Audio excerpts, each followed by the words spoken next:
मुलायम सिंह यादव राजनीति का एक कद्दावर चेहरा, मुलायम सिंह यादव राजनीति का एक इंस्टीट्यूट, मुलायम सिंह यादव जिनकी उंगली पकड़ के कई लोग राजनीति में आए।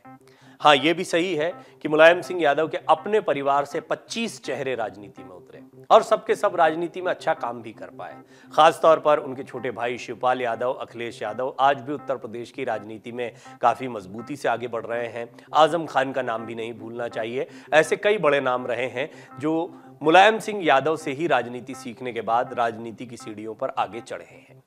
खुद मुलायम सिंह यादव की बात की जाए तो केंद्र की राजनीति हो या उत्तर प्रदेश की राजनीति हो, उनका लोहा हर किसी ने माना है। उनकी अपनी रणनीति थी। सबसे महत्वपूर्ण बात जनता के बीच में जुड़ाव, चेहरे की अहमियत। वो चेहरा जो लालू प्रसाद यादव ने बिहार में तैयार किया, मुलायम सिंह यादव ने उत्तर प्रदेश में तैयार किया। इसी तरह से चेहरों पर राजनीति होती है। आज भी केंद्र की राजनीति देख लें तो चेहरे कितने महत्वपूर्ण होते हैं हम समझ सकते हैं। ममता बनर्जी हो पश्चिम बंगाल में, केसीआर हो तेलंगाना में, शरद पवार हो महाराष्ट्र में, या फिर हम देखते हैं केंद्र की राजनीति में प्रधानमंत्री नरेंद्र मोदी का चेहरा, या फिर अरविंद केजरीवाल है जो अलग अलग जगह पर आम आदमी पार्टी का चेहरा बनकर जाते हैं। समाजवादी पार्टी के चेहरे की जब भी बात होगी तो एक ही चेहरा सामने आएगा और वो है मुलायम सिंह यादव का चेहरा। समाजवादी पार्टी की ताकत बढ़ी। समाजवादी पार्टी उत्तर प्रदेश में दिखाई पड़ती है, लेकिन इसके बावजूद कई अन्य राज्यों में समाजवादी पार्टी की पैठ बनती दिखाई दी। और जब तक मुलायम सिंह यादव का दौर चला तब तक समाजवादी पार्टी लगातार अपनी ताकत को बढ़ा रही थी। अखिलेश यादव, शिवपाल यादव के बीच में इसी ताकत की लड़ाई शुरू हुई कि कौन मुलायम सिंह यादव की विरासत को संभालेगा। खुद मुलायम सिंह यादव इससे परेशान थे। पहले उन्होंने बेटे को गद्दी सौंपी थी, लेकिन फिर बेटे के कई निर्णयों से वो निराश और नाराज भी दिखाई दिए। हालांकि राजनीति में ये उठापटक होती रहती है। हर राजनीतिक दल में, खासतौर पर जहां विरासत की लड़ाई होती है, इस तरह का माहौल देखा गया है। मुलायम सिंह यादव एक इतना कद्दावर चेहरा रहे हैं कि उनके बिना भारतीय राजनीति की कल्पना भी नहीं की जा सकती है। क्या केंद्र की राजनीति और क्या उत्तर प्रदेश की राजनीति, बहुत सारे किस्से हैं उनके जो अब भी चर्चा का विषय बने रहते हैं। मुलायम सिंह यादव अस्वस्थ रहे। मुलायम सिंह यादव हालांकि 2022 के चुनाव में आपको चुनाव प्रचार करते भी दिखे अखिलेश यादव का। इस सब के बावजूद कि मुलायम सिंह यादव बहुत एक्टिव नहीं है, इसके बावजूद वो लगातार आपको अलग अलग मंचों पर दिखाई देते रहे थे। इसकी बहुत बड़ी वजह रही कि राजनीति में उनका चेहरा बहुत महत्वपूर्ण था। एक बार फिर सोशल मीडिया पर उनसे जुड़े कई किस्से और कहानियां अब लोग शेयर कर रहे हैं, वायरल हो रहे हैं। कुछ किस्से और कहानियां लोगों को बहुत पसंद भी आते हैं और वो मीडिया में शेयर भी करते हैं। ऐसा ही एक किस्सा हम आपको सुनाने जा रहे हैं जब मुलायम सिंह यादव ने एक बार अपने चुनाव की पर्ची को फाड़ दिया था। दरअसल ये राष्ट्रपति चुनाव का मामला है। राष्ट्रपति चुनाव में खुद अपने वोट की पर्ची उन्होंने फाड़ दी थी। पूरा मामला साल 2012 का है जब एनडीए की ओर से पीए संगमा तो यूपीए की ओर से प्रणब मुखर्जी राष्ट्रपति पद के उम्मीदवार थे। केंद्र में यूपीए और उत्तर प्रदेश में समाजवादी पार्टी की सरकार थी। तब समाजवादी पार्टी ने तय किया था कि यूपीए के उम्मीदवार को यानी प्रणब मुखर्जी को वो अपना वोट देगी। संसद भवन में काउंटिंग वाले दिन मुलायम सिंह यादव अपना वोट डालने पहुंचे। वो पता नहीं किस उधेड़ बुन में थे कि उन्होंने वोट की पर्ची पर पीए संगमा के नाम के आगे मोहर लगा दी। मोहर लगाने के बाद मुलायम सिंह यादव को एहसास हुआ कि ये तो गलत हो गया। उन्होंने अपने वोट की पर्ची फाड़ दी और चुनाव पर्यवेक्षक से दूसरी पर्ची मांगी। दूसरी पर्ची पर मुलायम सिंह यादव ने यूपीए के कैंडिडेट प्रणब मुखर्जी के नाम के आगे मोहर लगाई और अपना वोट मतपेटी में डाल दिया। एनडीए को जब इस बात का पता चला तो उन्होंने जमकर हंगामा भी किया था। यूपीए मुलायम के बचाव में उतर गई थी। चुनाव आयोग से इसकी शिकायत भी दर्ज कराई गई थी। नियम यह कहता है कि मतपत्र पर स्याही गिर जाने या किसी वजह से चिपककर फट जाने की स्थिति में ही दूसरा मतपत्र दिया जाता है, लेकिन मुलायम सिंह यादव के मामले में ऐसा नहीं हुआ था। एनडीए की मांग थी कि मुलायम सिंह यादव का पहला वोट ही मान्य हो। हालांकि चुनाव आयोग ने मुलायम सिंह यादव का वोट अमान्य करार दिया था और वैसे तब भी जीत प्रणब मुखर्जी की हुई थी। प्रणब मुखर्जी उस वक्त मजबूत कैंडिडेट थे और प्रणब मुखर्जी के साथ में बहुत सारा समर्थन भी देखने को मिला। ये बात अलग है कि बाद में यही एनडीए या भारतीय जनता पार्टी जो है वो प्रणब मुखर्जी के बारे में भी कई अच्छी बातें कहती दिखाई दी और प्रणब मुखर्जी का बहुत शानदार कार्यकाल भी रहा है। देश के कुछ चर्चित राष्ट्रपति कार्यकालों में एक कार्यकाल प्रणब मुखर्जी का भी रहा है। कांग्रेस के कद्दावर नेता वो रहे थे और मुलायम सिंह यादव के साथ में उनकी दोस्ती भी बहुत अच्छी रही थी। लिहाजा मुलायम सिंह यादव, उनका वोट बहुत महत्वपूर्ण था, सांकेतिक रूप से भी बहुत महत्वपूर्ण था। बेशक पहले भी प्रणब मुखर्जी मजबूत दिखाई दे रहे थे, मुलायम सिंह यादव का वोट अगर उनको जाता तो भी प्रणब मुखर्जी ही जीतते दिखाई पड़ते, ये बात भी तय थी। लेकिन इस सब के बावजूद मुलायम सिंह यादव को जब अपनी गलती का एहसास हुआ था तो उन्होंने अपनी चुनाव की पर्ची फाड़ दी थी। गलती से पीए संगमा के नाम पर अपनी पर्ची में उन्होंने मोहर लगा दी थी, तो फाड़कर प्रणब मुखर्जी के नाम पर दोबारा मोहर लगाई थी। प्रणब मुखर्जी राष्ट्रपति बन गए थे।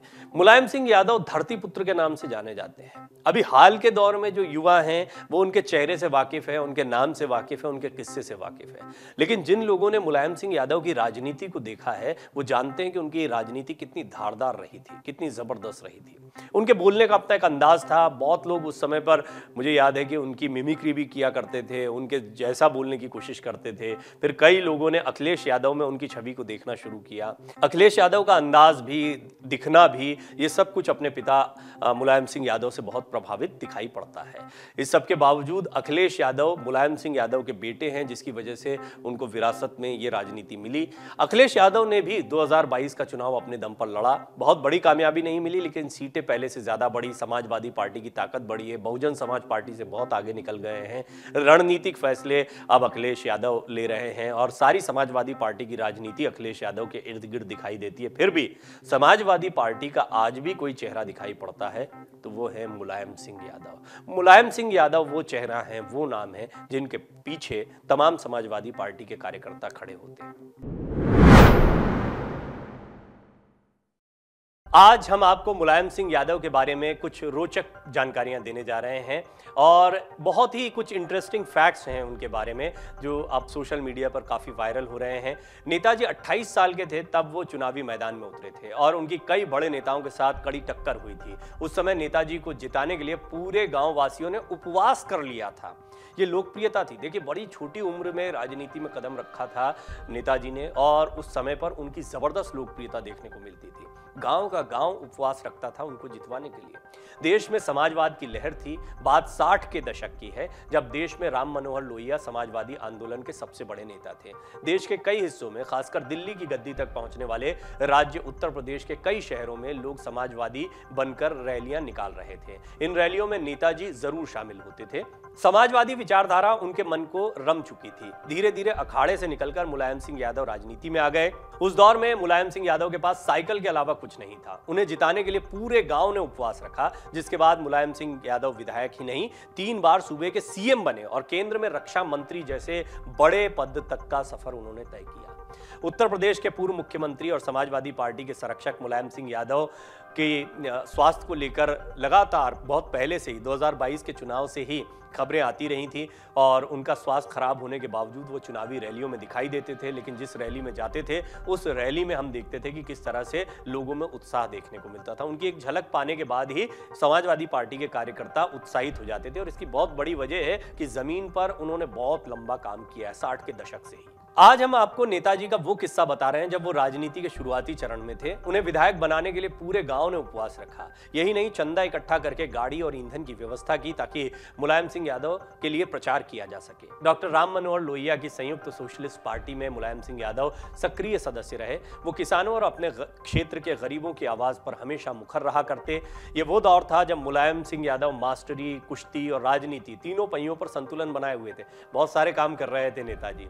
वो मास्टर भी थे, शिक्षक भी थे, वो अखाड़े के पहलवान भी थे और राजनीति तो थी ही। 3 पहिए थे और इनमें तीनों में संतुलन बना रखा था उन्होंने। एक बार की बात है जब जसवंत नगर में अखाड़े के दौरान मुलायम सिंह यादव ने एक भारी भरकम पहलवान को चित कर दिया। उस कार्यक्रम के साक्षी तत्कालीन विधायक नत्थू सिंह की नजरें मुलायम सिंह यादव पर पड़ी। उस घटना के बाद मुलायम की राजनीति में नया उदय आया। नत्थू सिंह ने मुलायम सिंह यादव को अपना शागिर्द बना लिया। इस बीच मुलायम सिंह यादव इटावा से बीए की पढ़ाई करके टीचिंग कोर्स के लिए शिकोहाबाद चले गए। बात 1965 की है। उनकी करहल के जैन इंटर कॉलेज में मास्टर की नौकरी लग गई। नौकरी लगे 2 साल ही हुए थे। मुलायम सिंह यादव के राजनीतिक गुरु नत्थू सिंह ने 1967 विधानसभा चुनाव में अपनी सीट जसवंत नगर से मुलायम सिंह यादव को उतारने का फैसला किया। राम मनोहर लोहिया से वकालत की और नाम पर औपचारिक मोहर भी लग गई। नत्थू सिंह ने खुद के लिए करहल सीट चुनी थी। मुलायम सिंह यादव को जब मालूम हुआ कि उन्हें जसवंत नगर से सोशलिस्ट पार्टी के लिए चुनाव लड़ना है तो वो प्रचार के लिए जुट गए। उनके दोस्त दर्शन सिंह के पास साइकिल थी, वो दर्शन सिंह के साथ उनके पीछे बैठकर चुनाव प्रचार के लिए जाते थे। उस वक्त उन्होंने एक वोट एक नोट का नारा भी दिया था। मुलायम चंदे में 1 रुपया मांगते और ब्याज सहित लौटाने का वादा करते। इस बीच मुलायम सिंह यादव ने आर्थिक मदद से एक पुरानी एम्बेसडर कार खरीदी, लेकिन सवाल ईंधन का था। इस बीच मुलायम के गांव वालों ने बैठक बुलाई और कहा कि गांव का कोई आदमी चुनाव लड़ रहा है तो उसे पैसों की कमी नहीं होने देंगे। गांव के लोगों ने फैसला लिया कि हफ्ते में 1 दिन 1 वक्त का भोजन करेंगे। उन पैसों की बचत करके कार के लिए ईंधन के पैसे जुटाए गए। जसवंत नगर में मुलायम सिंह यादव की लड़ाई हेमवती नंदन बहुगुणा के करीबी और कांग्रेस प्रत्याशी एडवोकेट लाखन सिंह से थी। मुलायम सिंह यादव ने पहली लड़ाई में ही मैदान फतेह किया। वो 28 साल की उम्र में विधायक बन गए। ये था नेताजी के जीवन का सफर और उनके राजनीतिक करियर की शुरुआत। लेकिन इसमें सबसे महत्वपूर्ण बात यह है कि जमीन पर अपनी पकड़ को मजबूत रखना। ये करहल, जसवंत नगर आज भी समाजवादी पार्टी के गढ़ है। आपको याद होगा समाजवादी पार्टी की सबसे बड़ी जीत शिवपाल यादव की रही। वो बेशक प्रगतिशील समाजवादी पार्टी चलाते हैं, भतीजे से दूरियां हैं, लेकिन समाजवादी पार्टी के टिकट पर ही लड़े और इस बार भी 2022 की सबसे बड़ी जीत उनकी रही है। और यही जसवंत नगर था जो कि पहला मौका था जब मुलायम सिंह यादव को यहाँ से विधायक बनने का सौभाग्य मिला था। कितना महत्वपूर्ण ये क्षेत्र रहा। इसके बाद मैनपुरी, इटावा, ये हमेशा से बड़े गढ़ माने जाते हैं, मजबूत गढ़ माने जाते हैं समाजवादी पार्टी के। मुलायम सिंह यादव की राजनीति जैसे जैसे उनका स्वास्थ्य खराब हुआ था, उसके बाद अगली पीढ़ी को गई, अखिलेश यादव, शिवपाल यादव को गई। उसके बाद निश्चित तौर पर इसमें थोड़ी गिरावट आई। वो ताकत नहीं देखने को मिलती जो मुलायम सिंह यादव की ताकत देखने को मिलती थी। उसकी बहुत बड़ी वजह यह है कि जमीनी तौर पर उन्होंने जो काम किया था उससे उनका लोगों से सीधा जुड़ाव और संवाद था। लोग उन्हें बहुत इतना करीबी मानते थे कि आप अंदाजा लगा सकते हैं कि एक पूरा गांव जो है वो 1 वक्त का खाना खाता और 1 वक्त के खाने का पैसा बचा कर। ये कोई फिल्मी कहानी लगती है लेकिन हकीकत है। ये मुलायम सिंह यादव के जीवन की कहानी है। नेताजी का अपना जीवन ऐसा रहा कि गांव के लोगों ने उनके लिए पैसा इकट्ठा किया। जिस व्यक्ति के लिए गांव इतना कर रहा है उसकी बड़ी जीत तो बिल्कुल निश्चित मानी ही जा रही थी और ऐसा हुआ भी था उस दौर। डाउनलोड करें अमर उजाला ऐप और पाएं खबरें लगातार। अगर आप ये वीडियो YouTube पर देख रहे हैं तो हमारे चैनल को सब्सक्राइब करें और बेल आइकन को दबाना ना भूलें। अगर आप Facebook पर ये वीडियो देख रहे हैं तो हमारे पेज को लाइक करें।